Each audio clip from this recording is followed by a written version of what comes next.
So நீங்கள் வந்து நம்ம டெஸ்ட்டில் போய்ட்டு இமெயில் ஐடி ஆட் பண்ணல, அந்த மாதிரி இமெயில் ஐடி ஆட் பண்ணலனா உங்களால் இங்கே சைன்இன் பண்ண முடியாது, எரர் வரும். ஸோ அந்த டெஸ்ட்டில் போய்ட்டு இமெயில் ஐடியை வந்து நம்ம ஆட் பண்ண விஷயத்த கரெக்டாக பண்ணிவிடுங்க. இந்த மாதிரி கனெக்ஷன் சக்ஸஸ்ஃபுல்னு வந்ததுக்கப்புறமா அக்கௌண்ட் கனெக்டட் அப்படின்னு வந்துடும்.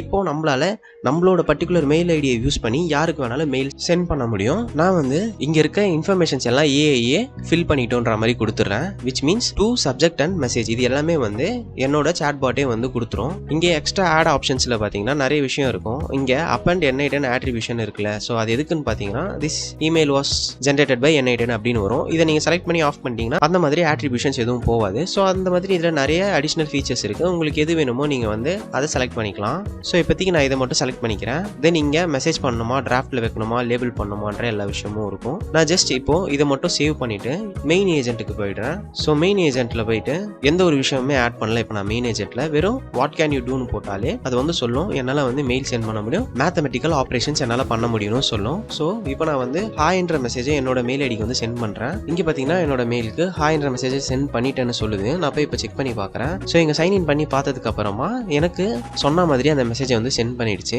ஸோ இப்போ நம்ம நெக்ஸ்ட் என்ன பண்ணலாம்னு பார்த்தீங்கன்னா என்கிட்ட இருக்க மெயிலை ரீட் பண்ணுற மாதிரி ஒரு டூல் தேவை. அதுக்கு நான் என்ன பண்ணுறேன்னு பார்த்தீங்கன்னா டூல்ஸில் போயிட்டு திரும்ப ஜிமெயில் எடுக்கிறேன். ஜிமெயில் டூலை எடுத்ததுக்கு அப்புறமா ஆப்ரேஷன்ஸில் வந்து கெட்னு கொடுத்தனா ஒரு பர்டிகுலர் மெசேஜ் ஐடி வச்சு கெட் பண்ணுற மாதிரி இருக்கும். கெட் மெனின்னு கொடுத்தனா நான் கொடுக்குற ஃபில்டருக்கு ஏற்ற மாதிரி எனக்கு எல்லா மெயிலும் ரிட்டர்ன் வரும். தென் இது வந்து ரிசீவ்டு ஆஃப்டர், ரிசீவ்டு பிஃபோர். பேசிக்காக இது ரெண்டும் தான் வந்து இந்த டைம்குள்ளே வந்த மெயிலை வந்து பார்க்கணுன்றத சொல்கிறதுக்கு. ஸோ ரிட்டர்ன் ஆலும் சிம்பிளிஃபையும், சிம்பிளாக ஒரு விஷயத்தை தர சிம்பிளிஃபை. ரிட்டர்ன் ஆல்ன்றது எவ்வளோக்கு எவ்வளோ டேட்டா வேணுன்றது. ஆக்சுவலாக இது வந்து அந்த டூலை யூஸ் பண்ணி லாஸ்ட் 2 டேஸ்க்கு வந்த மெயிலை எனக்கு ரீட் பண்ணி இங்கே காட்டுது. ஸோ இப்போ நம்மளால் மெயிலை ரீட் பண்ணவும் முடிஞ்சிருச்சு.